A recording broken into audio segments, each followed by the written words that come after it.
What's going on YouTube? I know it's been a really long time since I've filmed for you guys, but this is a very important video. I really hope you guys stay till the end of the video because I have a lot to say about what happened and what I'm gonna do. So first things first, I didn't do a series leading up to Raw Nationals. For those of you that were completely unaware of what's been going on in my life, I've really dedicated my attention towards Instagram. I've been consistently posting. Like I told myself I was gonna post new and original content every day for as long as I could leading up to Raw Nationals, and that's exactly what I did. I stuck to my word, and if you guys aren't following me already, I went from like 26,000, 27,000 followers, and by the time I post this video, I'm probably gonna be around 40,000 followers, which is insane in a 2-month time period. I kind of dedicated my time to creating advice for a series for beginner powerlifters, and I never thought that it would do this well, and I'm incredibly thankful for the support from the old people that have been following me, the support from the new people that are new to my page. It's just been really overwhelming because it's just been an exponential growth for me. I've been introduced to so many people that have used my advice. Like when I went to Raw Nationals, people were telling me that I've helped them more than like I could ever imagine. Like hearing that and seeing that, it's just like I'm so thankful for the fact that I can use my platform to help other people like that. So that's kind of what's up. I know I haven't been on YouTube, and I'll be completely honest with you guys, I love YouTube the most.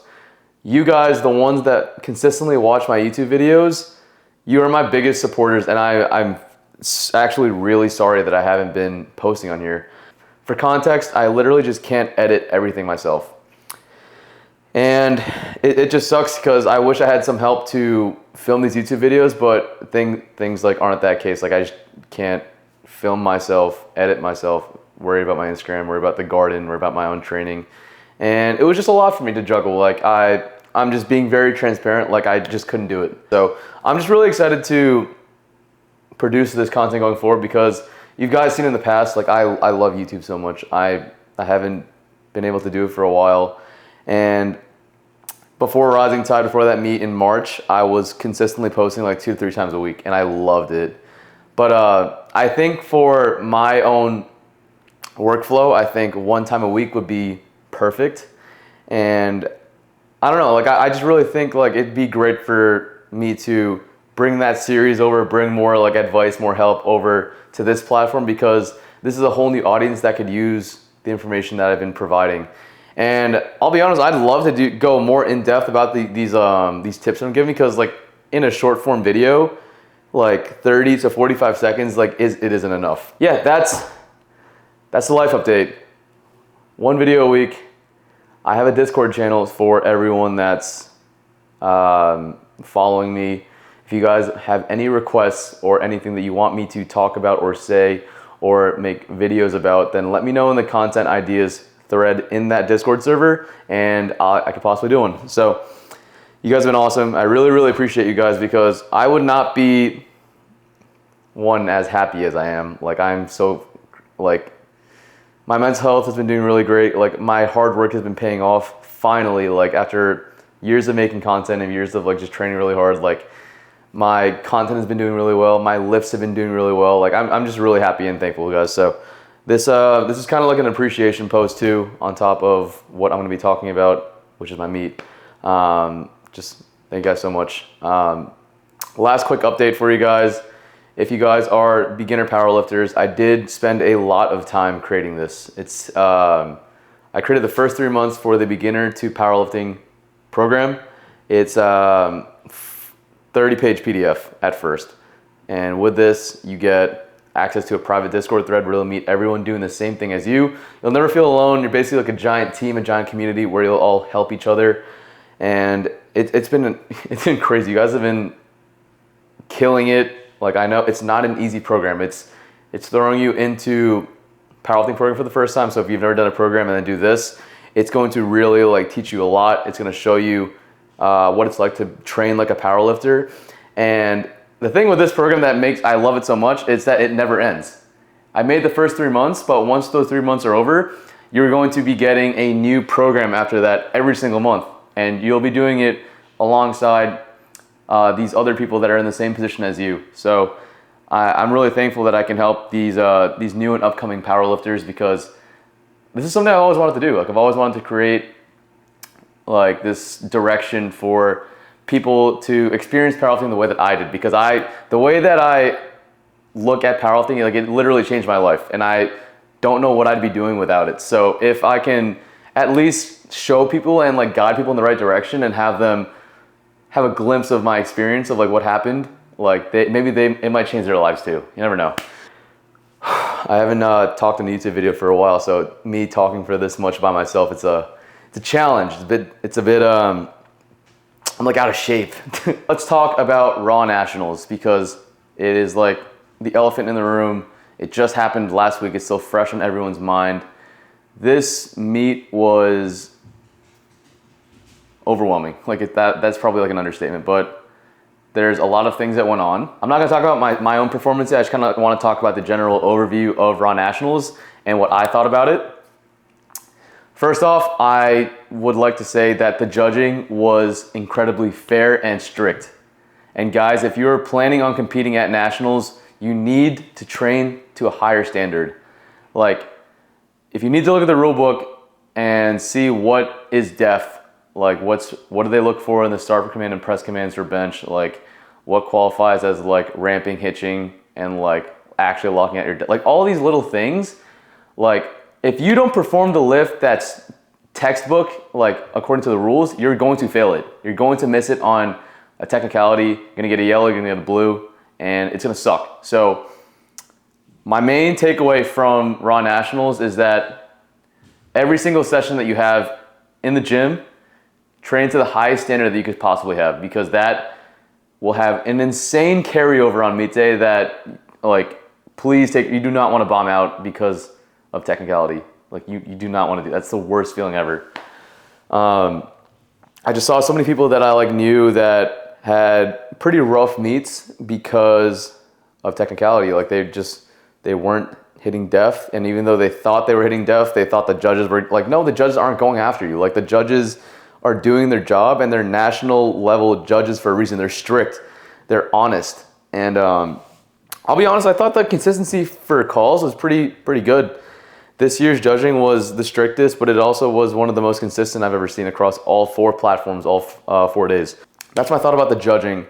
The production value of the meet was incredible. I thought the live stream was probably the best live stream for USAPL that I've ever seen. And that's great, because powerlifting needs better media. Powerlifting needs cameras. Powerlifting needs like to look cool, because honestly, it is a boring spectator sport. So if you make it look cooler and like all these other aspects, like it's gonna help grow the sport. But yeah, the production value was great this year. White Lights Media did a really good job with, I think they learned in the live stream, but they were doing videos on the day also.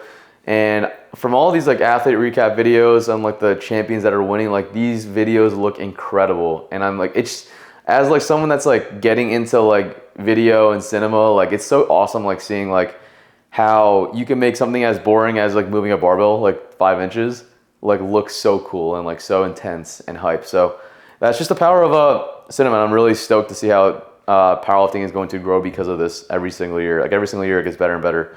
But the venue like itself was great. I'm not gonna lie, I did not like Memphis at all. Memphis was a pretty sketchy city. The food options were terrible. There were no touristy attractions. I didn't feel safe going out at night. Yeah, if you're from Memphis here, I'm sorry if I'm like kind of slandering it, but I personally will probably never go back there. Guys, if you've never been to or competed in a national meet, I would like really recommend you guys try to at least watch one. It is an experience like you'll never forget. If you get to see like the strongest lifters of so-and-so weight class, like your favorite lifter on Instagram competing, like it's just crazy meeting and seeing everyone, because Raw Nationals is just like a giant like convention for people that love powerlifting.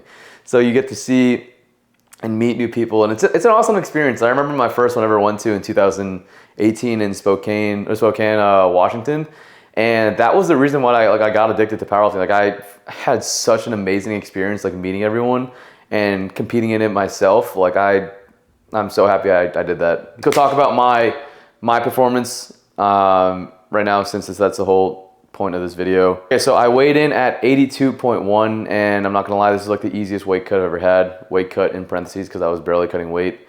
I'm still moving up from 75, guys, so I'm like really small for my weight class, my frame.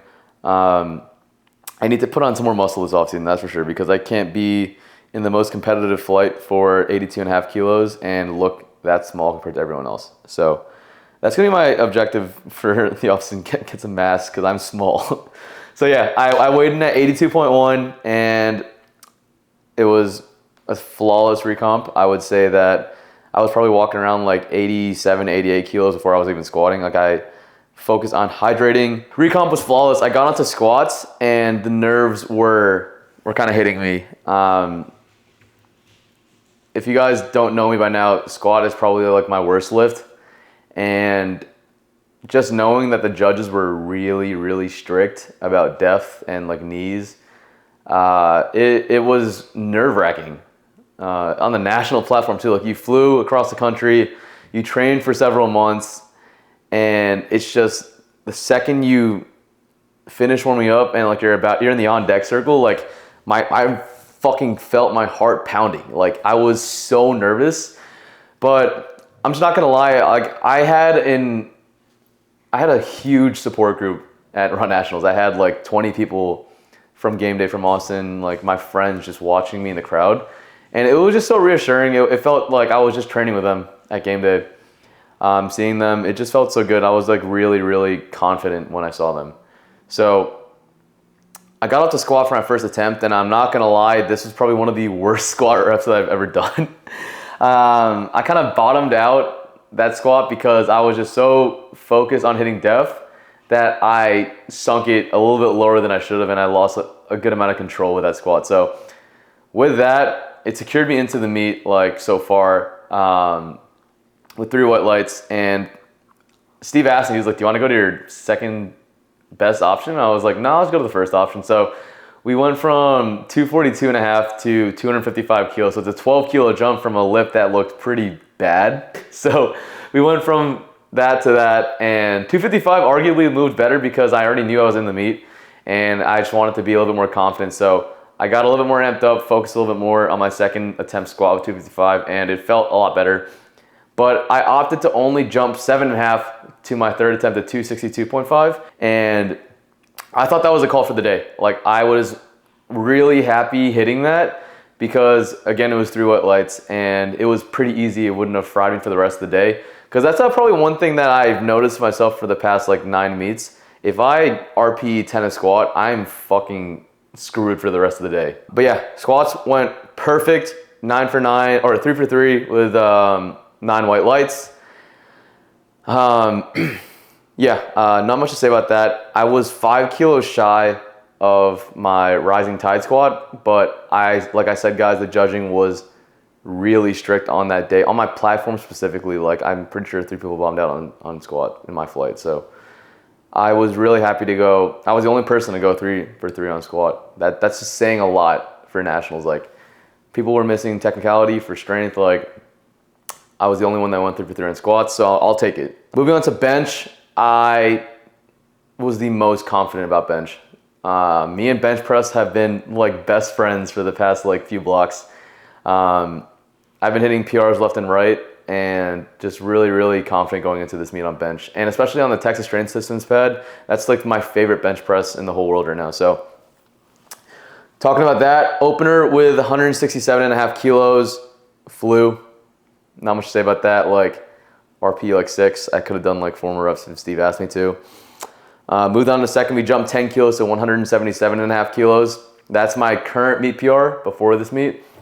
That's what I hit at Rising Tide, and that was like still pretty easy, like an RP like 8 to me. If you guys look in the videos, these commands are pretty strict.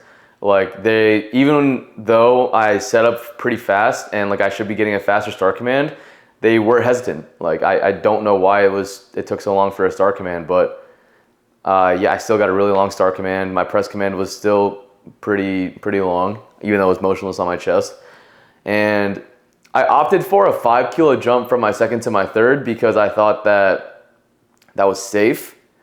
I probably had like another 7.5 to 10 kilos if we put it on the bar. Like I don't think I would have missed, but I told Steve my only goal for this meet was to qualify for the Arnold and replicate a 500 dots total on the national platform. Going 9 for 9 like meant like the world to me, so I wanted to do that. We secured our third bench with 182.5 kilos on the bar, and that was like my first 400-pound bench that actually counts in a meet. And to do it to that standard, like it meant so much to me. Like I've always like dreamt about benching 400 pounds since I started powerlifting, and to do it on like the hardest platform, like with the highest standards, like that, there was no other situation where I was gonna miss it. So really happy that I was able to do that. Like I've been the 400-pound bench has dodged me for the past like 4 or 5 meets, and that's been bothering me for a while. So really happy to be able to get that. After bench, like my body was just like feeling great. Like I'll be honest, Steve's programming, the way that we set it up, our SVD days felt like they were miserable to complete them. It made meet day feel like a breeze though, because like doing top singles without back off sets, like I felt like I was still warming up. By the time I got to deadlifts, like I just had candy and like another Gatorade or something like that, and my body was good to go. Like I didn't even feel like I worked out. So deadlift positioning felt amazing. Like my legs were fresh because I didn't have squat back downs, even though the squat was relatively easy too. Opened up with 270 kilos, if I'm not mistaken. Yeah, 270 kilos. Smoked a little bit onto my toes and almost fell forward, but I think there was a divot on the platform, not gonna lie, but still smoked it through white lights. Second attempt jumped to, I want to say 287. I don't even know. I think I jumped to 287, and that secured my Arnold qualifying total. So yeah. And then from there, Steve was like, what do you want to load? And we already got into the Arnolds, what do you want to do? And I was just like, put on 300. Like, I want to see if I can hit close to what I locked out at Rising Tide. So we loaded 300 and I smoked it. Like, it was probably the best stuff I've done in like 5 months, guys. Like, I failed 280 in the gym like 2 months ago. And it was demoralizing, and my deadlift hasn't been there for a long time. We just got to do stuff with the programming differently, but yeah, to hit 300 like that easily on the platform, it meant a lot to me. So hit a 745 kilo total at 82.1 kilo body weight, 9 for 9, 27 white lights on the strictest platform at Raw National. That's crazy, guys. Like, yeah, I literally couldn't have asked for a better day, given the circumstances of my life the past few months. I'm really happy with the outcome. Regardless of if it was a total PR, it wasn't. It was 5 kilos shy of my Rising Tide PR, but I will definitely take that, guys. Like, that was the hardest meet I've ever done. Like, the most nerve-wracking meet, but honestly, it was one of the most fun meets I've ever done too, because I met a lot of people in the back room that made my experience a lot better, and I performed. Like, I performed under pressure, and I'm just really happy that my support group was there, because I'm almost positive that if they weren't standing in the crowd, if you guys weren't in the live stream like hyping me up, then I would not have felt that good on the day. So if you guys were in the live stream during that time, then I really, really appreciate you. Like, I was able to look back at it and see that everyone was like hyping me up when I was going. So I appreciate you guys. But yeah, that was my Raw Nationals experience. Guys, like I said, these next few months, it's like a new chapter of my life, and I'm excited to produce more content for you guys. Going forward, I have a lot of plans for myself, for game day, for the garden, for whatever the hell I'm doing. I'm doing a lot right now. I have a lot of exciting stuff to do, and I'm excited to document it on this platform, because YouTube is the king, and I owe you guys a lot for not being able to film for a long time, but I'm here. Let me know what you guys want me to film. Let's see, if you guys are still watching this video, what should I have you comment? If you guys are still watching this YouTube video to the very, very end, comment down below who your favorite performance at Raw Nationals was. There was a lot of great performances. Let me know who you thought had the most impressive day at Raw Nationals, and then yeah, we'll just talk about it, like a little debate going on in the comments. But yeah, I appreciate you guys always. If you're not already subscribed to me, make sure to hit the subscribe button, hit the like button, and the post notifications button, because like I said, I'm gonna be consistent with this platform again. So make sure that you hit that button so you see when I'm going to post next. But yeah, I appreciate you guys so much, and I'll see you guys in the next YouTube video. Peace.